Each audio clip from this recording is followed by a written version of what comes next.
Today we're going to work on how to do an outline for ecology class. And outlines are a very cool skill that you can use in all of your classes when you are trying to read a textbook and pull out the important information that is in them. So it is a skill that we're going to practice throughout the school year. I'm going to show you how I do it using my own notebook here, and then I will pull up a digital copy of the textbook on my screen. If you have a hard copy textbook, you can take that out and I'll tell you which page to go to in just a moment here. But first, I want to show you where to find the outline. When I assign an outline, it's going to be on Schoology. During a normal school year, you would see it in your regular chapter folder. And the one that we're going to do today is the 1.1 outline. So you would just see a link there for the 1.1 outline. And when you click on that, it pulls up the outline framework here. So if you want to do that during a normal school year, that's all that comes along with the assignment. Since we are in a digital environment right now and you are turning your outlines in digitally, I still want you to handwrite it on notebook paper, but you are going to submit it on Schoology. So we'll go into our folder for the week and click on the 1.1 outline. Here you will have all the materials you need. So if you don't have a hard copy textbook at home, you will click on this link here where it says Textbook Section 1.1, Understanding Our Environment, and there is the textbook. So I'm actually going to pull this tab off over to the side. And I'm going to make it a little bit smaller so we're able to see all of these screens at once. Let me see if I can shrink this down a bit. There we go. So you can open the textbook. You guys that have a hard copy textbook, you can open up to page 5. That is where the section begins. And since I am on a computer here, I'm going to keep my textbook up in this corner to refer to. Just a quick note for the section 1 outlines. So if it's section 1.1, 2.1, 13.1, when you open up the PDF copy of it, you're going to see the start of the chapter and you have to scroll to where the start of the section is. So this is section 1.1, chapter 1, section 1, Understanding Our Environment. So that's where we're actually going to be today. So if you're opening up your textbook, you're opening it up to page 5. So the other part here is the outline framework slide that I showed you already. And we're going to open up this copy in just a moment to refer to. But this here is just the instructions for submitting it online. It is similar to how you submit your letter to Miss Valentine and your nature journaling for our digital classroom as well. So those instructions are the same. But let's go ahead and open up the framework slide here. And we will go ahead and get started. So this framework slide is essentially telling you what you should be looking for in each section. It will be different for each section that we do. So the first thing you do for any outline is to write down the title. So the title is always in this slide here. It is also in the textbook right here. So section 1.1, chapter 1, section 1. Understanding Our Environment. So on your own piece of notebook paper, go ahead and write the title. And if you didn't have notebook paper out yet, you might want to do that. Just pause the video and then you can get caught up by writing the title and restart the video then. So here we are, we've got our title, the first thing. The next thing that you see on there is the objectives. So objectives, you don't need to actually do too much with this, but the letter that you see there, the letter A, you are going to write that down. So the way that an outline is structured, the capital letters are showing you the biggest headings, the biggest features. It's kind of like showing you the top level of information. So the objectives are one of those top levels of information that we are trying to get out of this outline. So you're just going to write letter A, objectives. Go ahead and do that on your paper. And then you follow the instructions that are on the outline sheet here. You're going to write the objectives 1 through 5. Where do you find the objectives? Well, they are over in your textbook right here on the side where it says objectives. So just like it says here, you're writing the objectives down. With the objectives, you do not have to answer them. You're just trying to get an idea of what you should be looking for while you're reading. So pause the video at this point and copy down the objectives from your textbook, and then hit play again when you are ready.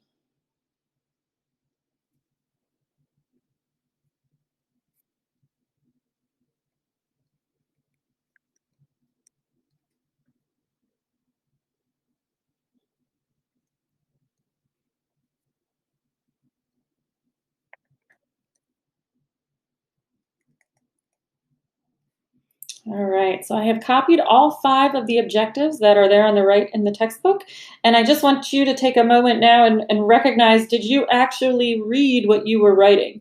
This is one of the important things about outlining, is that you actually need to take the information into your brain before you write it down. So don't just copy word for word without reading what you're copying down. Part of the psychology behind this is that you are getting better memory retention just by reading and writing it down by hand. This is one of the reasons that I don't like people to type their outlines, because you are getting more out of it if you handwrite it. So hopefully you understood the 5 objectives there. It's basically telling us this is what you should be looking for while you are working on your outline. All right, guys, Miss Valentine just had an incredible technology snafu. I recorded the next section of your outline, but I wasn't actually recording. So unfortunately, I'm gonna have to redo that section again, but just pretend we just finished section A, and we're gonna move on to section B, but I'm gonna start on a new page. All right, guys, so once you finish a section on the outline, it is often helpful to check it off on the outline framework. To do this, you can make a copy, file, make a copy, entire presentation. You could name it 1.1 outline if you want, and that'll save it into your Google Drive, and then you will be able to type into that document. So I'm actually not going to save it because I can type into this document, but if you want to make a copy so that you can cross things off, you can go right ahead. So we did the objectives. We did write all 5 objectives down. So I'm putting an X next to each one of those, and that just tells me I did those already. And we are on to B. So you'll notice the structure here includes letters and numbers. Why this is important is because the letters are bigger, more important items. Headings are all capital letters. The blue headings, the large headings are all capital letters.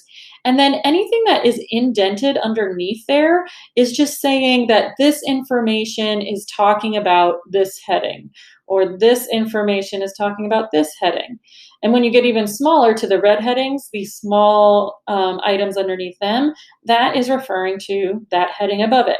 So this is just a way of organizing information in a textbook so that you understand these are the big ideas, this is the explanation of those big ideas. But in this case, right now, we did the objectives. That was letter A. We wrote those down. Letter B is actually the summary paragraph to introduce the section. So that is also an important one to write down. So let's write capital B. And then we're looking for an italicized word. An italicized word is just a slanted word. So it's this one right up here. I can see it, environment. So what we're going to want to do with italicized words is write down the entire sentence that it's in and underline that italicized word. Feel free to pause the video at this point so you can copy down that sentence and underline that italicized word.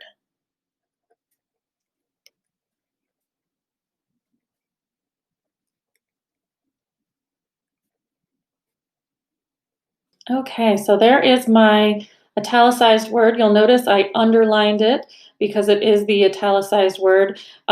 Anything that's italicized is just trying to draw attention to your eye and say, this is an important word, this is an important thing. And it'll be the same thing with vocabulary words as well.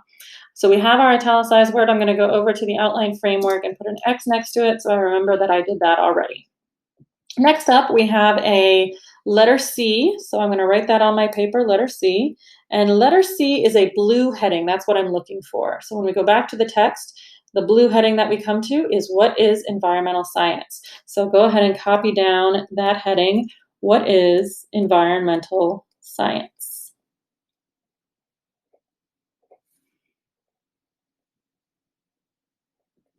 All right, and if you notice under this blue heading here, oops, forgot my question mark. Under this blue heading here, there is a number of different types of information. You also have numbers and you have letters. So we're going to follow in order these different items as we go.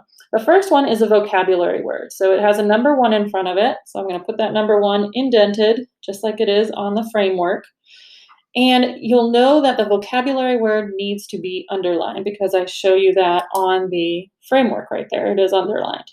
So we go to the text and we look for that vocabulary word in the text and we see that it is environmental science. So we're going to write down the vocabulary word and underline it first. From there, we're going to write the definition for that vocabulary word. So you're not just writing it down, you're defining it as well. You can look for the definition either on Google, in the glossary in the back of the written book, or you could also just find it in the text. And when I look at this, it says the study of how humans interact with the environment. There's your definition. So take a minute, pause the video if you need to write out that definition. Okay, so our vocabulary word is done. I underlined it. So I'm going to put the X there. We have gotten that off the framework. Next up, we see a number 2 with a red heading. So I'm going to write the number 2. Notice how it's in line with the number 1. And I'm looking for a red heading. So as we go along in the book, I'm looking for the red heading. There it is, right there, the first red heading. And you'll notice these red headings are smaller than the blue ones, which means that they contribute to the blue one. It's information about the blue heading, which was what was environmental science or what is environmental science. So number 2, we're just copying the red heading. Any headings, you're just going to copy them.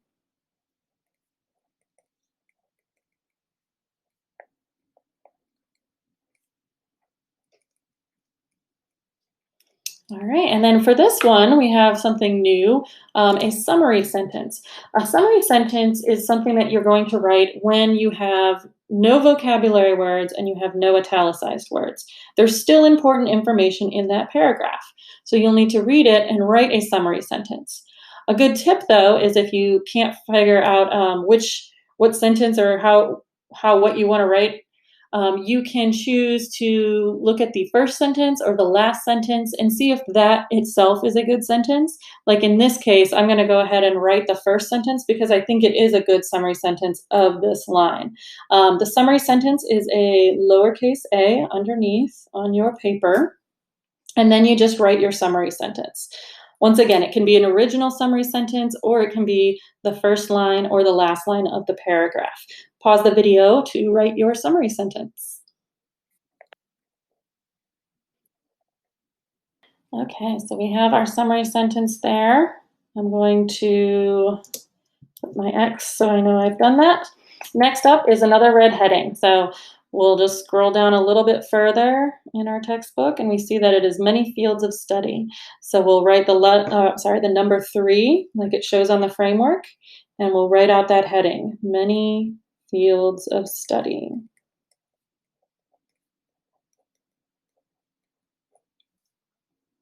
Then for our heading, it looks like there is a vocabulary word underneath there and a letter A. So let's put our letter A underneath there. And we're looking for the vocabulary word in this section. So we can see it pretty clearly there, ecology, with a capital E or a lowercase e. I think it's capitalized because it's the beginning of the sentence.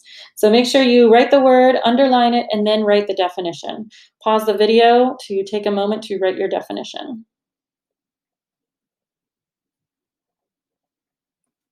Okay, so I have done the red heading. I have done the vocabulary that goes under that red heading.